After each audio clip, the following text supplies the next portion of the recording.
बूढ़े किसान का ख्वाब। ये कहानी एक बूढ़े किसान रहमत की है जो अपने छोटे से गांव में रहता था। रहमत की जिंदगी भर की मेहनत और जद्दोजहद का मरकज उसका खेत था, जहां वह दिन रात काम करता था। उसकी ख्वाहिश थी कि उसका खेत एक दिन फलों और फसलों से भर जाए और वह गांव के सबसे कामयाब किसानों में शुमार हो। मगर वक्त के साथ साथ रहमत की सेहत कमज़ोर होती गई और अब वह पहले जैसा काम नहीं कर पाता था। एक दिन वह अपने खेत के किनारे बैठा था और उसकी आंखों में आंसू थे।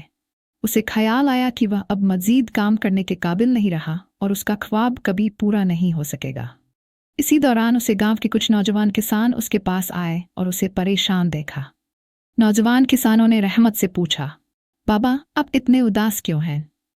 रहमत ने अपनी कहानी सुनाई और बताया कि उसका ख्वाब था कि उसका खेत खूबसूरत और जरखेज बने, मगर अब वह इस उम्र में यह ख्वाब पूरा नहीं कर सकता।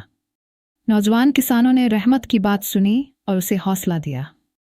उन्होंने कहा, बाबा, आपने अपनी पूरी जिंदगी में इस खेत को संभाला है, अब हमारी बारी है, हम आपके ख्वाब को पूरा करेंगे।